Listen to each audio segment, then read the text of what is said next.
우리 옆 사람하고 또 일주일 만에 만났습니다. 인사를 나누도록 하겠습니다. 샬롬, 사랑합니다.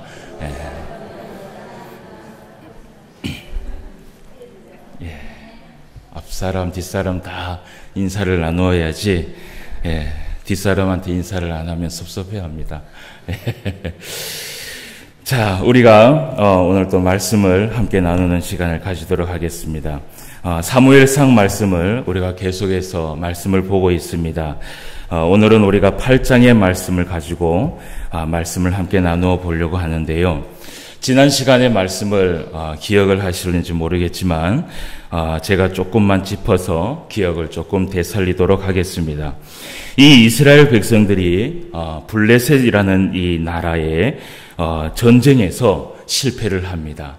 실패를 하고 이 이스라엘 백성들이 하나님의 법궤, 그러니까 우리가 지금 함께 보고 있는 이 성경, 이 하나님의 법궤까지 그 블레셋 나라에 빼앗기는 그런 참사가 일어나게 되지요. 그래서 이 이스라엘 백성들은 전쟁에서 실패하고 그리고 법궤까지 빼앗기는 그런 일들이 일어나고 이들이 정말 하나님 앞에 이 사죄를 하고 무릎을 꿇고 있었습니다. 그런데 어쨌든 이 하나님의 은혜로 법궤는 다시 돌아오기는 하였지만 그러나 이 이스라엘 백성들의 이 죄악은 조금도 사그라들지 않았습니다. 그 이스라엘 백성들의 죄악이 조금도 사그라들지 않으니까 하나님께서는 여전히 이스라엘 백성들에게 이 노를 풀 수가 없었고, 그래서 하나님은 계속해서 이 블레셋이라는 나라를 세워서 이스라엘 백성들에게 계속해서 핍박과 박해를 받을 수 있도록 하나님이 그렇게 길을 여십니다. 그때에 이 이스라엘 백성들이 이들이 하나님 앞에 이 핍박과 박해를 받으면서 자기들이 깨닫게 됩니다. 무엇을 깨닫느냐 하면 하나님 앞에 기도하며 회개해야 되겠다라는 이 마음이 그들 마음 안에 가득하게 됩니다. 그래서 이들이 하나님 앞에 기도하기 시작할 때에 그때에 이 사무엘이 나타나서 백성들에게 하나님의 말씀을 전하면서 너희들이 회개해야 된다. 이때까지 너희들의 삶이 어떠한 삶을 살았느냐, 하나님께서 너희들을 얼마나 기다렸는지 아느냐라고 하면서 그들에게 말씀을 전하고, 그리고 그 말씀을 깨달은 백성들은 하나님 앞에 회개하기 시작하였고, 그때에 하나님께서 이 이스라엘 백성들을 용서하시고 그리고 하나님께서 큰 은혜를 베풀어 주시는 것을 우리가 말씀을 통해서 보게 되었습니다. 그리고 그 다음에 이 이스라엘 백성들이 또 이 블레셋 나라와 전쟁을 하게 되었고, 그 전쟁에서 하나님의 은혜로 이 이스라엘 백성이 승리하게 됩니다. 그때 이 이스라엘 백성들이 에베네셀의 하나님의 은혜를 찬송하며 하나님 앞에 영광을 돌리는 것을 우리가 지난 시간에 말씀을 통해서 보았던 것이지요. 그리고 그 에베네셀의 하나님, 여기까지 하나님께서 함께 하셨고 그리고 하나님께서 인도하였다라는 그들의 이 신앙이 회복하고 난 후에 어떤 일이 이제 또 일어나냐 하면, 오늘 이제 8장 1절 말씀에 보면 이 사무엘이 나이가 늙음에라고 이 성경은 이야기하고 있습니다. 여러분 사무엘상 8장 1절 말씀을 한번 보도록 하겠습니다. 사무엘이 늙음에 그의 아들들을 이스라엘 사사로 삼으니라고 이야기를 합니다. 사무엘이 나이가 많이 되었고, 그리고 이 사무엘은 이 이스라엘 백성들의 모든 이 삶들을 사무엘이 하나님의 말씀으로 그들을 지도하고 그들을 인도하기에는 아마 나이가 조금 많이 됐던 것 같아요. 그래서 이 사무엘이 자기의 아들들을 사사로 삼았다라고 이야기를 합니다. 여러분, 그런데 이 아들들을 이스라엘 사사로 삼았다라고 얘기하는데 사실은 이 사사직은 이 아들에게 승계를 해주는 그러한 직분이 아닙니다. 여러분, 왕들은 그 왕을 그 다음 이 아들에게 왕을 승계하고, 그리고 제사장은 또 그 아들의 제사장에게 또 이 제사장을 승계를 하는데, 이 사사직은 그렇지 않습니다. 이 사사직은 하나님께서 임명을 하는 것이고, 그리고 하나님 앞에 온 이 자기의 일생을 바치고 나면, 그리고 그 다음 사사가 또 일어나는 것이지요. 그런데 오늘 이 말씀에 보면 그 사사직을 아들에게 사사로 삼았다라고 말씀을 하고 있습니다. 여러분, 이 말씀은요, 사사직을 그들에게 승계를 해준 것이 아니라 이 사사의 직분을 아버지를 도와서, 아버지가 나이가 많고 이제 그 일들을 많이 할 수 없으니까 그 일을 분배해서 할 수 있도록 아들들에게 직분을 조금 나누어 준 것뿐입니다. 그래서 여러분, 이 사사기에 보면 이 기드온의 아들, 이 기드온이라는 이 사사가 있는데, 사사기 9장 16절 말씀에 보면 이 기드온의 아들인 이 아비멜렉이 스스로 자처를 해서 사사가 된 일이 있지만, 그것은 승계에 의한 절차가 아니었던 것이지요. 그런데 이 사무엘이 아들들에게 사사직을 맡기고 난 후에 이 나라에 문제가 하나 생기기 시작합니다. 그것이 뭐냐 하면, 여러분, 이 아들의 이름이 요엘과 아비야입니다. 이 아들의 이 요엘과 아비야가 이들이 사사직을 맡아서 하면서 이 말 그대로 재판관이거든요. 그리고 이 이스라엘 백성들이 만약에 어떤 이 문제를 가지고 그들 앞에 나타났을 때 그들은 정확하고 명확하고 그리고 공의롭고 정직하고 하나님의 말씀대로 판결을 해야 되는 것이 바로 사사들이에요. 그런데 이 요엘과 아비야가요, 사무엘도 한 번도 이 아들들에게 그런 모습을 보여주지 않았는데, 재판을 할 때에 뇌물을 받고 판결을 굽게 하는 것을 우리가 말씀을 통해서 보게 돼요. 그러니까 아버지가 그런 모습을 보여주지 않았는데도 이 아들들이 뇌물을 받으면서 판결을 굽게 하고 그렇게 살아가니까, 그렇게 재판을 굽게 하고 재판을 어리석게 하는 그러한 모습을 보고 이 이스라엘 백성들이 불만을 품고는 사무엘에게 찾아가게 됩니다. 사무엘에게 찾아가서, 여러분, 어쨌든 이 사사는 사무엘이기 때문에 그 책임을 물을 사람은 사무엘인 것이지요. 그래서 사무엘에게 찾아가서 고발을 합니다. 그에게 이르기를 뭐라고 얘기하냐면, 당신의 아들들이 당신처럼, 사무엘인 당신처럼 그렇게 하나님의 말씀대로 하나님의 그 말씀에 의해서 정직하게 그리고 굽게 그렇게 판결을 하는 것이 아니라, 이 판결을 할 때마다 뇌물을 받고 그 뇌물을 받은 사람의 승을 들어준다라고 이야기를 하는 것입니다. 그러면서 이 이스라엘 백성들이 뭐라고 얘기하냐면, 이제 우리에게 왕을 세워주소서, 우리에게 왕을 세워서 그 왕이 우리를 다스리게 해달라고 요구를 하게 되는 것이지요. 여러분, 우리가 그 말씀을 조금만 더 보고 확인을 하고 넘어가도록 하겠습니다. 2절 말씀부터 5절 말씀까지를 우리가 말씀을 보겠습니다. 장자의 이름은 요엘이요 차자의 이름은 아비야라.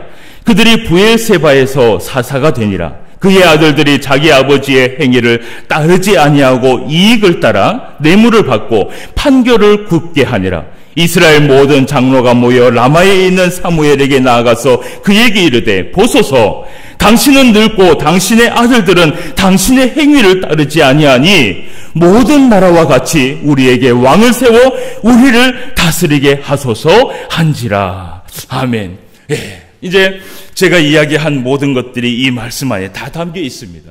그래서 이 이스라엘 백성들이 이 사무엘에게 가서요, 우리에게 왕을 달라고, 그 왕이 우리를 인도하고 그 왕이 우리를 다스리게 해달라고 그렇게 요구를 하게 됩니다. 여러분, 이때요, 사무엘이요, 성경에 보면요, 그렇게 기분이 좋았지 않았어요. 이 사무엘이 이 이스라엘 백성들의 그 요구에 기분이 좋지 않았습니다. 여러분, 그런데 이 사무엘이 이스라엘 백성들의 기분 좋게 생각하지 않은 것, 여러분, 그걸 떠나서요, 하나님께서 이 이스라엘 백성들의 그 요구를 하나님이 듣고 있었어요. 여러분, 우리 하나님께서는요, 항상 우리의 모든 것들을 인도하시고 함께 하시고 다 우리의 마음까지도 중심까지도 읽고 계시는 분이 바로 우리 하나님이지요. 그런데 오늘 이 말씀에 하나님께서 이 사무엘에게 기분 좋게 생각하지 않는 이 사무엘에게 나타나서 하나님께서 뭐라고 얘기하는지 우리가 말씀을 한번 보도록 하겠습니다. 7절에서 8절 말씀인데요. 자, 말씀을 한번 봅시다. 여호와께서 사무엘에게 이르시되 백성이 내게 한 말을 다 들으라. 이는 그들이 너를 버림이 아니요 나를 버려 자기들의 왕이 되지 못하게 함이니라. 내가 그들을 애굽에서 인도하여 낸 날부터 오늘까지 그들이 모든 행사로 나를 버리고 다른 신들을 섬김같이 내게도 그리하는도다. 아멘. 오늘 하나님께서 이 사무엘에게 나타나서 이 사무엘에게 얘기하기를 그 이스라엘 백성들의 이야기를 다 들어라. 그거는 너를 버리겠다는 것이 아니다. 너를 버리겠다라는 얘기하는 것이 아니라 이 이스라엘 백성들이 왕을 달라는 것은 이것은 나를 버리고 자기들의 왕이 되지 못하게 하기 위함이다 라고 이야기를 합니다. 여러분, 하나님께서 이 사무엘에게 이 이야기를 하실 때요, 하나님의 마음이요 너무 속상했습니다. 정말 속상했어요. 이때까지 이 이스라엘 백성들을 다스리시고 그리고 이 이스라엘 백성들이 출애굽을 해서 여기까지 왔을 때에 하나님께서는요, 이들을 이 아주 사소한 것부터 간섭을 하시면서 이들을 하나님께서 인도해 주시고 먹여주시고 살려주시고 어려울 때 하나님께서 품어주시고 사랑하여 주시고 그 하나님의 그 정말 이 왕으로서 하나님이 이 이스라엘 백성들을 사랑한 것이 아니라요, 정말 아버지 된 마음으로 이 이스라엘 백성들을 품고 여기까지 온 것이에요. 예. 여러분, 우리가 하나님 앞에 살아가는 것은요, 때로는 하나님께서 우리의 주인도 되시고 우리의 왕도 되시지만, 그러나 우리 하나님은요, 제일 먼저 하나님이 기뻐하시는 것은요, 하나님께서 아버지가 된다라는 것을 하나님께서 가장 기뻐한다라는 것이에요. 그렇게 하나님의 백성들을 아버지 된 마음으로 그들을 여기까지 이끌어 왔는데, 이들이요, 이제는 왕을 세워달라는 것입니다.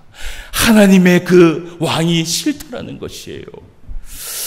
그러면서 이 8절 말씀에서 하나님께서 얘기하기를 이 나에게 왕을 달라고 요구하는 것, 이것은 무슨 의미를 하냐 하면 곧 지난날의 모든 역사와 그리고 하나님과 함께했던 그 모든 것을 버리고 우상을 섬기는 것과 똑같다고 하나님을 생각했다라는 것입니다. 여러분, 하나님이 이 말씀을 하시면서 그 하나님의 마음이 얼마나 속상했을지 우리는 이 말씀을 통해서 우리는 한번 살펴보게 됩니다.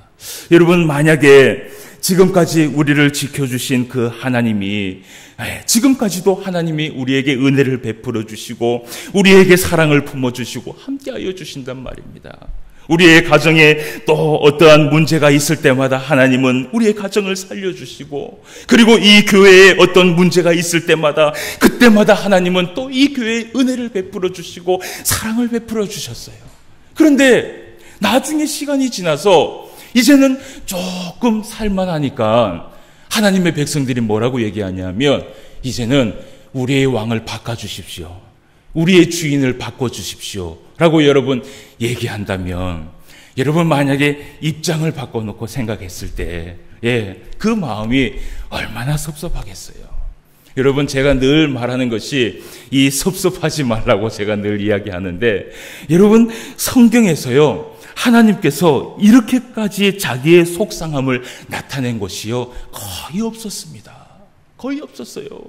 이 하나님의 백성들이요, 죄악 가운데 살아갈 때에 하나님께서 이들을 여러 번 살려주셨을 때도요, 하나님이요, 그 하나님의 백성들이 그것을 인정하지 않고 그것을 알아주지 않을 때도 하나님은 이런 말을 한 적이 없었어요. 그런데 오늘 우리에게 왕을 세워주십시오. 이제는 우리를 다스려 줄 수 있는, 우리와 함께 할 수 있는 그 왕을 세워주십시오라고 얘기했을 때, 여러분 한번 생각해 보십시오. 하나님께서 이 이스라엘 백성들을 다스려 주지 않았습니까? 안 그러면 함께 하시지 않았습니까? 늘 함께 하여 주셨고, 늘 옆에 있어 주었고, 늘 하나님께서 은혜를 베풀어 주셨어요. 그런데 이 이스라엘 백성들이 그런 이야기를 했을 때 오늘 이 성경에서 하나님께서 너무 속상하다는 것이, 이것은 지난날의 모든 역사와 그리고 나와 함께 했던 그런 모든 것을 버리고 우상을 섬기는 것과 똑같다라고 하나님께서 이야기한다라는 것이지요. 사랑하는 성도 여러분, 우리가 하나님 앞에 살아갔을 때 하나님께서 다른 것 없습니다. 하나님께서 우리와 함께 할 때 기뻐하시는 것은 무엇이냐 하면요, 우리가요 신앙생활 할 때 하나님을 하나님으로 인정하고 하나님을 주인으로 섬기고 하나님을 한 아버지로 섬기면서 살아가는 것, 여러분 그것 외에는요 하나님께서 바라시는 것이 없어요. 우리 하나님께서요, 여러분 이 성경에 우리 가지고 있는 재산을 다 가지고 와라라고 이야기한 적도 없고요. 오히려 하나님은 우리에게 우리가 살아가는 그 삶들을 더 윤택하게 하기 위하여서 복을 주셨을 뿐이지 하나님이 우리의 것을 빼앗은 적은 한 번도 없었습니다. 여러분, 그래서 우리가 하나님 앞에 살아갈 때에 우리 하나님의 마음을 속상하게 하지 않기 위해서는 우리가 오늘 하나님 앞에 살아갈 때에 나의 주인은 하나님이고 나의 아버지는 우리 하나님밖에 없다라는 것을 믿고 그렇게 하나님 앞에 나아갔을 때 우리 하나님께서 그 마음을 기뻐하신다라는 것을 기억하시길 바랍니다. 그래서 이 이스라엘 백성들이요, 이때까지 이루어졌던 그 신정 정치, 하나님께서 함께해 주었던 그 정치를 이제 그들이 벗어버리고 이제 그들이 왕정 정치가 이루어지도록 하나님 앞에 요구를 하고 있습니다. 여러분, 이때 하나님은 정말 화가 났지만 이스라엘 백성들의 요구를 하나님께서 들어주시는 것을 우리가 보게 됩니다. 여러분, 우리 하나님이 참 인격적이신 분이시죠. 그죠? 자, 그래서 이 사무엘을 통하여서 이스라엘 백성들에게 왕정 정치가 이제 어떤 것인지 하나님께서 그것을 설명하도록 이야기를 하십니다. 여러분, 9절 말씀을 한번 봅시다. 그러므로 그들의 말을 듣되 너는 그들에게 엄히 경고하고 그들을 다스릴 왕의 제도를 가르쳐라 라고 하면서 그 왕의 제도에 대해서 이야기를 합니다. 여러분, 우리가 짧은 절이기 때문에 조금 읽어보도록 하겠습니다. 10절 말씀부터 17절까지의 말씀입니다. 사무엘이 왕을 요구하는 백성에게 여호와의 모든 말씀을 말하여 이르되 너희를 다스릴 왕의 제도는 이러하니라. 그러니까 앞으로 왕이 되면 이러한 일들을 해야 된다는 것입니다.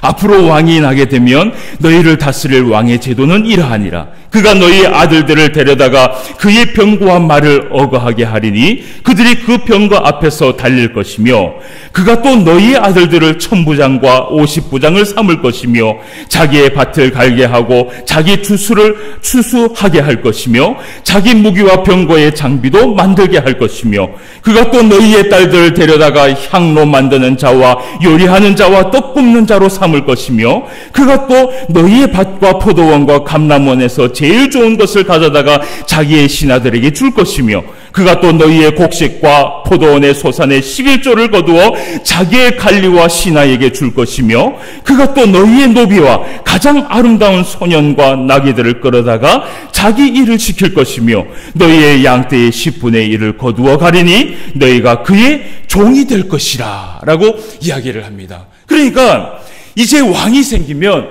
너희들은 그 왕의 종이 될 것이야. 그 왕은 너희들의 가장 좋은 것을 가져갈 것이고 그리고 10분의 1을 또 가져갈 것이고 그것을 가져다가 신하들에게 줄 것이다 라고 얘기하면서 그거에 대해서 이 왕이 생기면 일어날 일에 대해서 하나님께서 이야기를 합니다. 여러분, 우리가 말씀을 읽어보았지만 이들이 왕이 생기고 나서 이 이스라엘 백성들에게 좋게 여겨질 것이 여러분 있습니까? 없습니까? 제가 봤을 때는 없어요. 제가 봤을 때는요, 오히려 손해예요. 하나님께서 지금까지 함께해 줬을 때가 더 윤택한 삶을 살았을 거고 더 하나님 앞에 많은 은혜를 받았을 것이란 말이죠. 그런데 하나님께서 분명히 이들에게 왕정 정치가 이루어지면 너희들에게 이렇게 이루어질 것이다 라고 얘기했을 때, 여러분, 이 이스라엘 백성들이요, 뭐라고 얘기하냐면요, 우리가 말씀을 한번 봅시다. 19절 말씀에 백성이 사무엘의 말 듣기를 거절하여 이르되 아니로소이다. 우리도 우리 왕이 있어야 하리니 라고 이야기합니다. 여러분, 필요가 없다라는 것이에요. 우리가 다 하겠다라는 것입니다. 여러분, 아마 이 이스라엘 백성들이요, 눈에 콩깍지가 쓰였는 것 같아요. 예, 이 왕이 뭐라고, 그 왕을 달라고, 우리 하나님과 함께 했던 그 시간이 정말 귀하다라는 것을 이 이스라엘 백성들은 몰랐던 것 같아요. 여러분, 우리가 한번 짚고 넘어갈 말씀이 있습니다. 18절 말씀을 한번 보겠습니다. 그날에 너희는 너희가 택한 왕으로 말미암아 부르짖되 그날에 여호와께서 너희에게 응답하지 아니하시리라 하니라고 이야기를 합니다. 여러분, 이 말씀이 뭐냐면요, 앞으로 왕이 나오면 하나님께서 그 왕 때문에 내가 너희들에게 돌아서겠다라는 그 의미의 말씀이 아닙니다. 이 말씀은 뭐냐면요, 왕이 나와서 왕이 무슨 결정을 내린 부분이 있으면요, 반드시 그 판단에 의한 결과는 하나님께서 이제는 책임지지 않겠다라는 그 말씀이에요. 그러니까 하나님께서 이 왕을 나게 하면요, 오히려 이 이스라엘 백성들에게는 손해라는 것이죠. 여러분, 이 이스라엘 백성들이 그렇게 왕정 정치를 하나님 앞에 부르짖었을 때 하나님은요, 그들에게 왕정 정치를 이루게 하시고 결국은 하나님께서 이들에게 이 사울이라는 초대 왕을 하나님이 세우게 됩니다. 그런데 여러분, 오늘 우리가 이 말씀을 통해서 우리가 받는 교훈은 있습니다. 여러분, 우리의 진정한 주인은 사실은 우리 하나님입니다.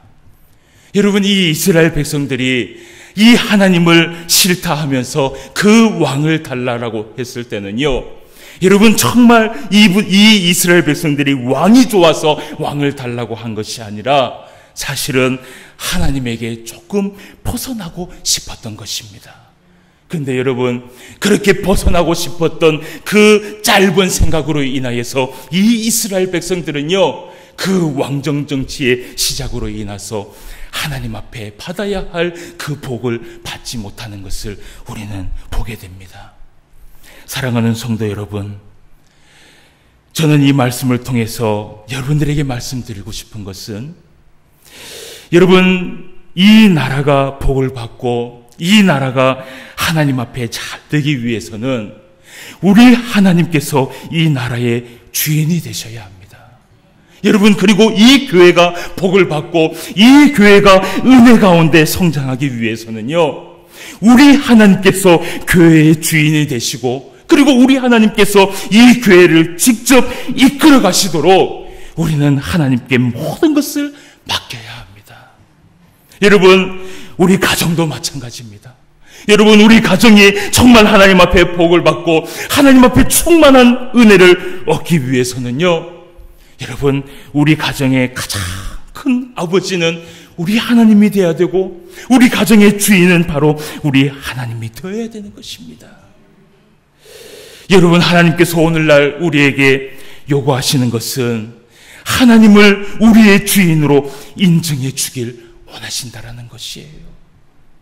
내가 주인이 되는 것이 아니라, 이 교회의 성도가 주인이 되는 것이 아니라 하나님께서 주인이 되는 것, 내 가정에 내가 주인이 되는 것이 아니라 하나님께서 주인이 되는 것, 이 나라를 정치하는 그 정치인들이 주인이 되는 것이 아니라 하나님께서 정치하시는, 하나님께서 함께 하시는 그런 나라가 되기를 하나님께서 원하신다라는 것이에요.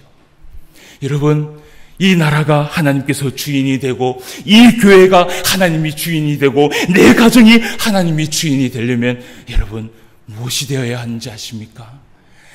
하나님의 말씀이 가장 우선으로 서야 됩니다. 가장 우선으로 서야 돼요. 여러분, 우리의 경험으로, 우리의 생각으로 그것이 잣대가 되어서 내 가정을 이끌어 갈 때는요, 그 가정이 흔들릴 수밖에 없습니다. 근데 여러분, 이 가정을 이끌어 가실 때 하나님의 말씀을 잣대를 두고 가정을 한번 이끌어 가 보세요. 그러면요, 그 가정에는요, 복을 받을 수밖에 없어요. 복을 받을 수밖에 없어요. 제가 예배 시간에 죄송합니다. 설교 시간에 죄송하지만, 제가 우리 집사람을 이렇게, 결혼을 한 지 벌써 10년이 넘었는데, 우리 집사람을 제가 참 잘 만났다라고 제가 생각하는 때가 언제냐 하면, 죄송합니다. 팔불출 얘기를 좀 하겠습니다.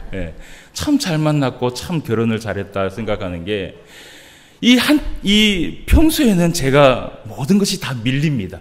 이 고집이 있어서 막 이렇게 하자 그러면 해야 되는데, 제가요, 모든 일에 이 성경 앞에서 성경만 딱 갖다 대면 우리 집사람은요, 그 자리에서 입을 다뭅니다. 여러분, 그러면서 하나님의 말씀에 순종하자 그러면요, 그 뒤도 돌아보지 않고 그냥 하나님 앞에 순종하는 모습을 봐요. 그래서 10년 동안 결혼 생활을 하면서 말씀 앞에서 말씀을 잣대로 두고 살아갈 때요, 전혀 부족함 없이 이 가정을 이끌어 갔어요. 여러분, 그러니까요, 하나님께서 가정에 복을 주시더라는 것이에요. 여러분, 우리가 때로는 우리의 고집과 우리의 아집과 그리고 우리의 경험에서 나오는 그러한 잣대가, 이것이 옳다고 생각할 때가 있습니다. 여러분, 교회도 마찬가지입니다. 교회도 우리의 경험과 우리의 잣대로 이렇게 이끌어가면 되겠지라고 생각하지만, 그러나 가장 중요한 것은요, 말씀대로 순종하는 것이에요. 말씀대로 순종하는 것이에요. 여러분, 저는 이 신포항교회가 말씀으로 든든히 서감으로 인하여서 정말 하나님 앞에 복을 받고 은혜를 받는 그런 교회가 될 줄 믿습니다. 여러분, 우리가 이 말씀 앞에 흔들리지만 않는다면 하나님은 이 신포항교회에 하나님께서 큰 복과 은혜를 베풀어 주실 것이에요. 여러분, 가정도 마찬가지입니다. 하나님께서 주시는 그 가정을 정말 말씀대로 이끌어 가시고 그 말씀대로 순종하면서 살아가시길 바랍니다. 여러분, 우리가 말씀을 한 군데만 더 보고 마치도록 하겠습니다. 사사기 21장 25절 말씀입니다. 사사기 21장 25절 말씀. 여러분, 사사기 시대에 이 이스라엘 백성들의 가장 큰 죄악이 무엇인지 우리가 이 말씀을 보고 말씀을 마치도록 하겠습니다. 사사기 21장 25절 다 같이 한번 읽어봅시다. 그때에 시작. 그때에 이스라엘 왕이 없으므로 사람이 각기 자기의 소견에 옳은 대로 행하였더라. 아멘. 아멘. 우리가 하나님 앞에 모든 주권을 드림으로 인하여서, 그리고 우리의 주인 되신 그 주님을 정말 주님으로 모심으로 인하여서 우리가 정말 이 하나님 앞에 세워진 이 교회, 그리고 하나님 앞에 세워진 우리의 가정이 언제나 복과 은혜가 충만한 그러한 성도들의 삶이 되시길 주님의 이름으로 축원합니다. 다 같이 기도드리겠습니다. 하나님 아버지, 오늘도 우리의 주인 되시고 또 오늘도 우리의 주님이 되시니 진심으로 감사함을 드립니다. 하나님께서 우리와 함께하여 주시고 또 하나님께서 우리에게 크신 은혜를 베풀어 주셔서 오늘까지도 하나님께서 이 신포항교회에 은혜를 베풀어 주신 것을 우리는 너무나도 잘 알고 있습니다. 아버지 하나님, 우리의 마음이 변하지 않도록 주님 도와주시고 언제나 하나님을 주인으로 모시며 하나님의 말씀 앞에 순종하며 살아갈 수 있는 우리의 모든 삶이 될 수 있도록 인도하여 주시옵소서. 이스라엘 백성들은 하나님을 주인으로 삼기 싫어서 다른 왕을 달라고 요구하며 그들에게 하나님 앞에 기도를 하였습니다. 아버지 하나님, 그 기도를 하나님께서 들어는 주셨지만 결국은 그 일이 이스라엘 백성들에게는 얼마나 많은 손해를 입혔는지 우리는 성경을 통해서 보게 됩니다. 아버지 하나님, 우리가 이 땅에 살아가며 하나님을 주인으로 모시고 하나님을 정말 주권을 올려드리면서 살아갈 때에 하나님 앞에 누리는 그 복과 은혜가 가장 크고 가장 은혜롭다라는 것을 오늘도 깨닫고 나아갈 수 있는 귀한 시간이 될 수 있도록 인도하여 주시옵소서. 오늘도 우리의 교회와 우리의 가정을 하나님 앞에 맡깁니다. 하나님께서 인도하여 주시옵시고 함께하여 주시옵소서. 오늘도 말씀 가운데 인도하여 주심을 감사함을 드리며 모든 말씀 예수님의 이름으로 기도드리옵나이다. 아멘.